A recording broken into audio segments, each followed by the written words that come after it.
Assalamualaikum warahmatullahi wabarakatuh. Selamat pagi, salam sejahtera bagi kita semua. Kita bertemu lagi dalam belajar akuntansi mudah menyenangkan. Di sini yang akan saya bahas adalah tentang persamaan dasar akuntansi. Di video yang lalu kita sudah membahas secara umum ya, bagaimana pengaruh dari seandainya ada transaksi ya ke dalam laporan posisi keuangan. Oke, jadi yang kemarin masih pembahasan secara umum, sekarang kita masuk ke persamaan dasar akuntansi. Di dalam persamaan dasar akuntansi itu kita bedakan ya. Jadi di sini ada aset, ya, ada kelompok aset. Nah, kelompok aset itu kalau saya buat di laporan posisi keuangan, misalnya ini ya, laporan posisi keuangan atau kita kenal dengan neraca atau statement of financial position, ya. Posisi keuangan ini aset ini. Nah, ini bercerita tentang apa di sini? Di sini tentang daftar kekayaan perusahaan, ya, atau aset disebut juga dengan harta, disebut juga dengan aktiva, ya. Ini adalah kekayaan perusahaan. Perusahaan punya apa saja itu daftarnya ditulis di sini. Sedangkan di sini adalah kelompok pasiva, yang di mana di pasiva tadi ada liabilitas dan ada ekuitas. Nah, kalau di sisi aset itu bercerita tentang kekayaannya, perusahaan hartanya, daftar hartanya, sedangkan di sini itu sumber dana dari harta itu dari mana? Ya, contohnya saya misalnya ada kas di sini, kas 100 juta. Nah, uangnya kok ada uang tunai di perusahaan ini 100 juta itu uangnya dari mana? Ya, maka bisa kita lihat, oh dari hutang, oh dari modal. Ya, di sini adalah sumber pendanaannya, sumber dananya kok sampai punya harta sekian. Ya, maka di sini misalnya ini tadi salon ya, salon perseorangan, salon cantik misalnya, maka di sini ada modal, Nyonya Cantik 100 juta. Maknanya apa? Maknanya adalah uang tunai 100 ini sumber dananya dari modal Nyonya Cantik. Ya, misalnya ini salon cantik tadi. Punya utang tidak? Dia tidak punya utang. Ya, tetapi misalnya dia itu membeli perlengkapan salon, maka akan muncul tulisan di sini perlengkapan. Misalnya ada perlengkapan 50 juta, ini masih utang. Ya, maka di sini sumber dananya dari hutang. Nah, di sini. Ya. Misalnya hutang usaha senilai 50 juta. Maknanya apa ini? Coba kita lihat. Total kekayaannya adalah 150 juta. Sumber dananya juga 150 juta. Nah, ini ya, hutang usaha. Apa maknanya? Kekayaan senilai 150 juta ini sumber dananya dari hutang dan dari modal sendiri. Maka di sini aset sama dengan liabilitas plus ekuitas. Ini rumusnya. Kenapa seperti ini? Karena aset ini hartanya, liabilitas dan ekuitas adalah sumber dananya. Apakah bisa kalau perusahaan itu tidak punya utang misalnya? Nah, ini misalnya tidak punya utang. 150 itu adalah merupakan diambilkan dari modal. Modalnya Nyonya Cantik tidak 100 juta tapi 150. Nah, ini apa maknanya? Modalnya Nyonya Cantik 150 juta ya, yang masuk di salon tadi berupa kas dan perlengkapan. Kasnya 100 juta dan perlengkapan 50. Dia tidak punya hutang, maka laporan posisi keuangannya akan terlihat seperti ini. Kemudian apa yang membedakan perusahaan itu adalah perusahaan perseorangan, persekutuan, ya, perusahaan perseorangan, persekutuan, dan perusahaan perseroan. Saya tulis di sini ya. Kalau dia perusahaan perseorangan, maka kelihatan dari modalnya. Coba kita perhatikan. Di sini modalnya miliknya Nyonya Cantik sendiri. Maka ini adalah namanya perusahaan perseorangan. Tetapi kalau pemiliknya itu lebih dari satu, misalnya di sini di sisi ekuitas, jadi kepemilikan, ada modalnya Nyonya Cantik, ada modal dari Nyonya Ayu. Ya, ini perusahaan itu kita lihat dari sisi ekuitasnya, Nyonya Cantik setor 100 juta ke perusahaan, Nyonya Ayu setor 50 juta. Nah, bisa lebih ya, lebih dari 2 orang. Kalau sendiri perseorangan, kalau lebih dari lebih dari 1 orang, maka di sini persekutuan. Bisa dalam bentuk firma, CV, ya, dan di sini kerjasama dia. Nah, bagaimana dengan yang perseroan?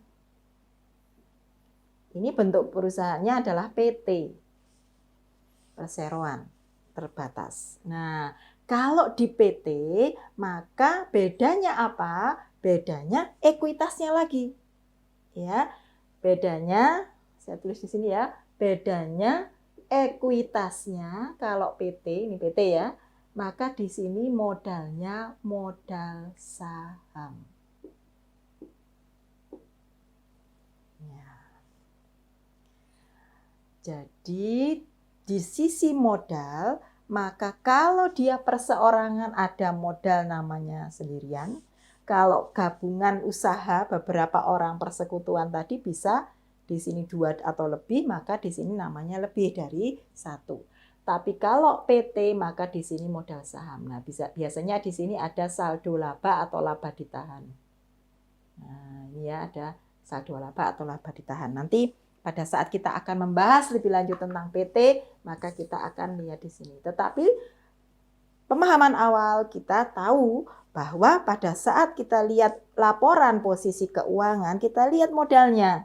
Nah, kalau modalnya ini namanya 1 orang, oh ini berarti perusahaan perseorangan. Oh, ini modal saham berarti dia bentuknya PT. Yang akan saya bahas di video kali ini adalah khusus yang perusahaan perseorangan di sini. Ini perusahaan jasa. Kenapa jasa? Salon ini ya, salon ini memberikan jasa. Jadi dia tidak dagang ya, tidak membeli kemudian membeli kemudian dijual kembali barang dagangannya, tetapi di sini memberikan jasa. Perusahaannya jasa, miliknya perseorangan. Oke, yang akan kita bahas seperti ini. Kita lanjut.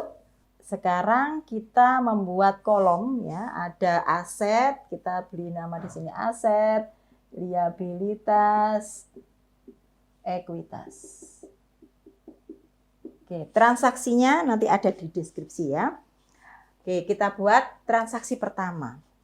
Nyonya Cantik akan mendirikan salon. Ya, maka dia menginvestasikan uangnya ke perusahaan. Nyonya Cantik menginvestasikan uangnya ke perusahaan. Sehingga sekarang perusahaan atau yang diberi nama Salon Cantik tadi, ini Salon Cantik sekarang punya harta yang namanya uang tunai. Karena Nyonya Cantik menginvestasikan uangnya ke perusahaan. Maka asetnya perusahaan akan bertambah. Atau bahasa Inggrisnya cash ini ya. Kasnya akan bertambah. Tadi 100 juta rupiah ya. Maka di sini kasnya bertambah 100 juta. Untuk mempermudah saya buat di sini dalam ribuan rupiah ya. Di sini dalam ribuan rupiah. Sehingga di sini tertulis hanya 03 ya, 100 juta. Nah, ini kasnya bertambah. Mengapa bertambah? Karena Nyonya Cantik investasi awal. Nah, apa kaitannya di sini? Hartanya bertambah. Dari mana sumbernya? Dari modal. Berarti ekuitas di sini bertambah, ya. Ekuitas di sisi ekuitas ini bertambah dari modal Nyonya Cantik. Ya, modalnya bertambah berapa? 100 juta. Atau ekuitasnya bertambah. Oke, kita lanjutkan. Nah, sekarang sudah punya uang 100 juta. Maka perusahaan salon sudah punya uang, maka kemudian dipikirkan untuk menyewa, ya, menyewa gedung atau bangunan untuk salon tadi. Nah, dia akan menyewa tempat untuk salon. Maka pada tanggal berikutnya, misalnya ini tanggal 1 atau ini tanggal 2 misalnya ya, tanggal 2 Maret misalnya. Ya, dia menginvestasikan uangnya tanggal 2 Maret atau 2 Januari, kita buat awal tahun. 2 Januari investasi. 2 Januari investasi. Besoknya tanggal 3, maka dia perusahaan ini ya, atau Nyonya Cantik tadi, salon Nyonya Cantik tadi mencari tempat untuk disewa. Dapat tempat, sewa 1 tahunnya 12 juta, disewa 2 tahun. Ya, jadi 1 tahunnya. Jadi di sini saya tulis di sini ya. Yang kedua ini ada sewa. Sewanya ini 2 tahun. Sewa 2 tahun, 1 tahunnya 12 juta. Ini soalnya saya tulis di sini ya. Ini keterangan soalnya ya. Maka karena sewa 2 tahun, maka dia bayar. Dia bayar, maka uangnya akan berkurang. Karena bayar ya. Maka uangnya yang jelas tanggal. Ini saya tanggal berapa ini? Tanggal 2. Ya. Ini saya buat tanggal, ini kasnya yang pertama, kasnya bertambah 100 juta.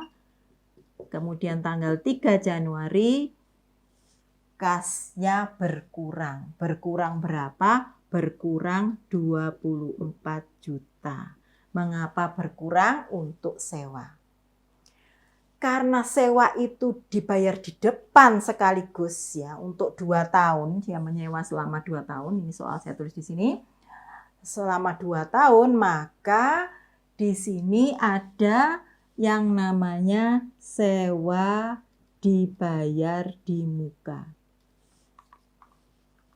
Ya, jadi di sini ada sewa dibayar di muka. Atau disebut prepaid. Ya, prepaid karena ini sewa berarti prepaid rent. Mengapa dinamakan dibayar di muka? Karena sudah dibayar tapi belum ditempati. Ya, sudah dibayar sekaligus untuk 2 tahun. Maka digolongkan sewa dibayar di muka. Kasnya berkurang tapi sewa dibayar di mukanya bertambah. Pertanyaan saya, kenapa dia masuk harta? Kenapa dia masuk golongan aset? Ya, dia masuk golongan aset karena memang ini merupakan kekayaan dari perusahaan meskipun tidak berupa uang. Kekayaan itu tidak harus berupa uang, ya. Uang namanya kas, tetapi di sini dia sudah membayar sehingga ini mempunyai seolah-olah punya tagihan gitu ya, tagihan menempati kepada pemilik gedung tadi ya. Nanti sudah saya bayar loh ya, saya tinggal nempati seperti itu. Jadi masuk di aset. Nah, ini tidak merubah modal. Jadi di sini persamaannya cuma ini kasnya berkurang, sewanya bertambah. Mengapa kok tidak menambah modal?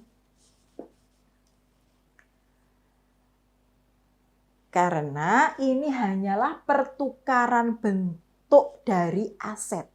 Yang semula dia berupa uang tunai, sekarang berupa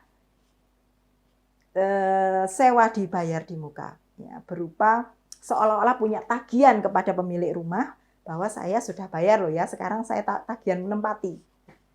Ya, jadi dia sudah di sini peralihan bentuk saja. Maka tidak akan berpengaruh ke modalnya yang 100 juta. Tidak menambah atau tidak mengurangi modal. Hanya perubahan bentuk aset. Ya, kapan modal bertambah atau berkurang? Modal akan bertambah atau berkurang bila ada pendapatan ya atau biaya. Nanti akan kita bahas lagi ya, pendapatan atau beban. Kalau modal bertambah atau berkurang bila ada pendapatan atau beban yang ditanggung perusahaan. Ya, tapi itu nanti akan kita bicarakan. Sekarang kita mulai satu persatu dulu. Sekarang perusahaan ini sudah punya bangunan, gedung ya, sudah punya gedung. Setelah itu maka sebelum salon ini siap menerima pelanggan, maka mereka memerlukan punya misalnya meja, kursi ya, atau mungkin mau beli ini dulu aja, mau beli sampo ya, mau beli obat obat krimbat gitu ya, atau beli bedak-bedak dan sebagainya. Maka di sini perusahaan perlu membeli yang namanya perlengkapan. Ya, coba kita lihat di sini ada perlengkapan, ada peralatan. Bahasa Inggrisnya supplies, bahasa Inggrisnya equipment. Apa bedanya? Bedanya kalau perlengkapan itu habis dipakai habis. Ya, itu perlengkapan. Tetapi kalau peralatan itu dipakainya tidak habis. Contoh misalnya, saya beli sampo. Sampo itu kalau dipakai habis sudah. Kalau dipakai habis maka dia masuk di perlengkapan. Ya. Kemudian kalau di perusahaan misalnya saya beli kertas, ya, kertas dipakai habis, maka kertas masuk di perlengkapan. Tetapi kalau perusahaan itu membeli meja kursi, ya meja kursi kaca ya, cermin, hair dryer, nah itu dipakai habis enggak? Kursi dipakai habis enggak? Tidak habis ya, maka dia masuk di peralatan. Nanti akan aus atau lama-lama rusak ya, tapi tidak habis. Ya lama-lama rusak tidak bisa dipakai, tetapi tidak habis. Maka meja, furniture ya, meja, kursi atau apalagi, cermin di salon itu ya, hair dryer dan seterusnya ya, itu masuk di peralatan. Nah, ini yang membedakan peralatan dan perlengkapan. Sekarang perusahaan membeli perlengkapan, membeli perlengkapan secara tunai 10 juta. Ya, tanggal besoknya aja. Maka apa yang berubah? Beli tunai 10 juta. Maka di sini kasnya berkurang. Ya. Dan di sini perlengkapan bertambah.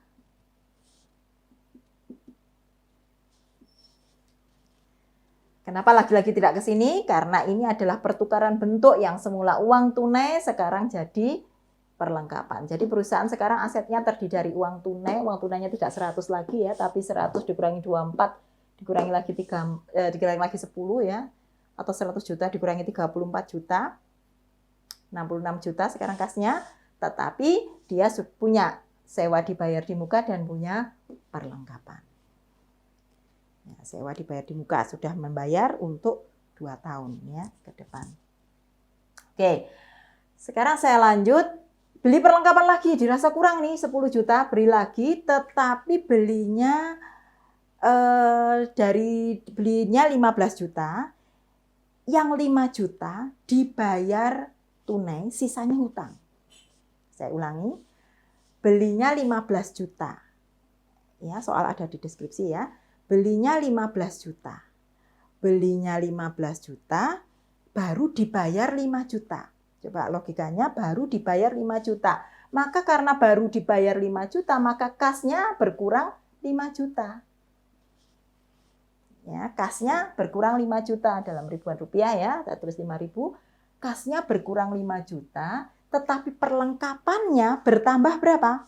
Perlengkapannya bertambah 15. Loh, kok bisa 15? Karena nilai perlengkapan itu memang 15. Ya. Nah, ini ya, tetapi baru dibayar 5 juta. Sisanya merupakan hutang. Lah, hutang di mana? Nah, ini. Maka masuk di kolom yang berikutnya yaitu liabilitas. Sekarang hutangnya bertambah. Ya, di sini ada liabilitas. Ini ada yang namanya hutang usaha. Nah, ini ya, hutang usahanya berapa sekarang hutangnya? 10. Artinya apa?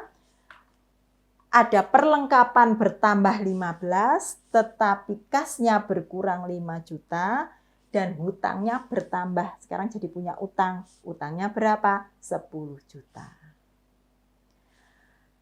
Oke, lanjut. Misalnya perlengkapan sudah dirasa cukup, sekarang beli peralatan. Beli peralatan 20 juta dan belum bayar. Apa yang kita lakukan di sini?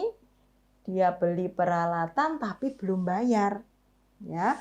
Maka di sini peralatan bertambah 20 juta. Ya, peralatan bertambah. Tetapi tidak pengaruh ke kas. Tidak ada pengaruhnya ke kas karena nggak bayar, ya, tidak membayar. Maka 20 itu utang semua. Sehingga di sini masuk di liabilitas 20 juta.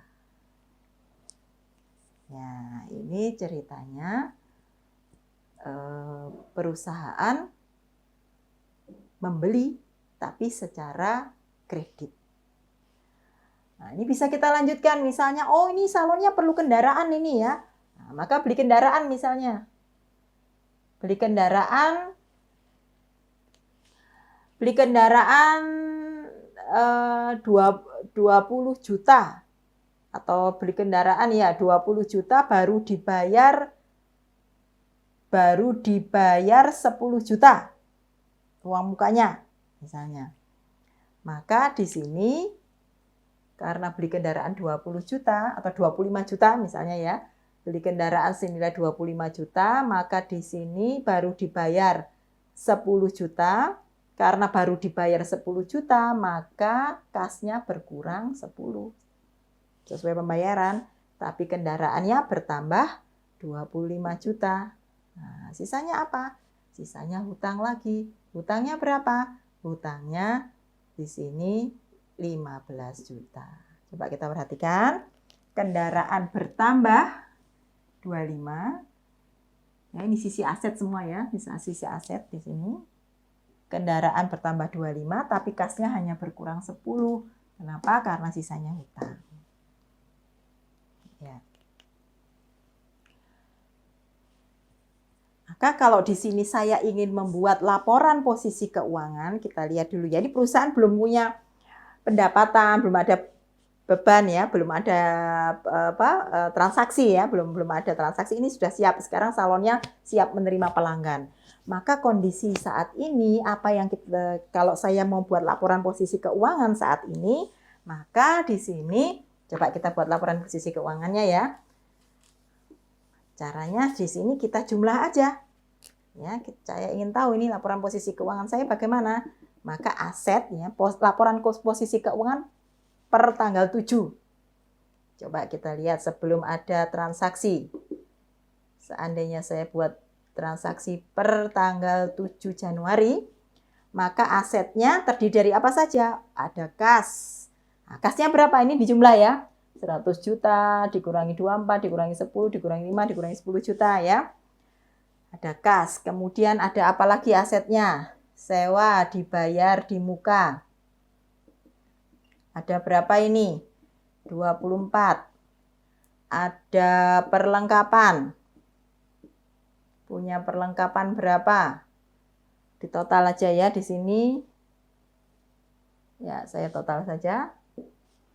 Di sini berapa totalnya ini? Ini 24 juta, ini 25 juta, 20 juta, 25, hutangnya 45 juta. Lihat modal tetap 100 ya.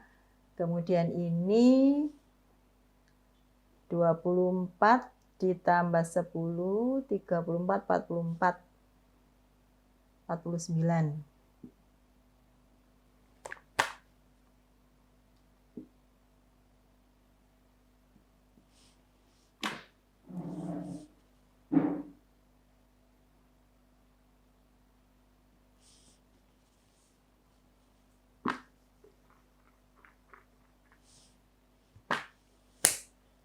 Ini 51.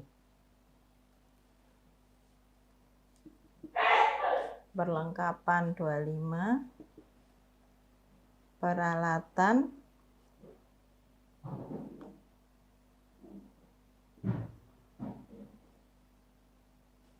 nah, nanti dibedakan ya, ada aset lancar dan aset tetap, aset tidak lancar. Yang sekarang kita langsung kelompokkan semuanya ini ya, untuk tahu saja berapa jumlahnya. Nah, ini ya. Sedangkan di sini 100 juta, ini ya dalam ribuan rupiah ya.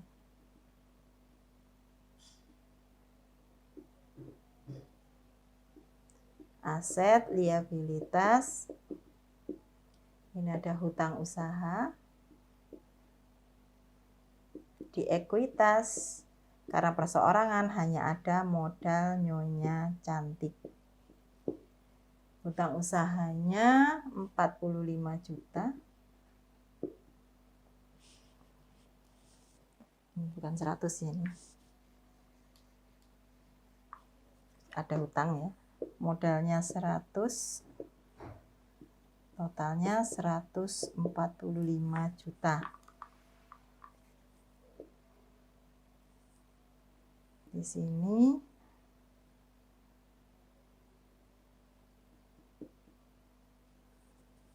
ya. Apa maknanya ini?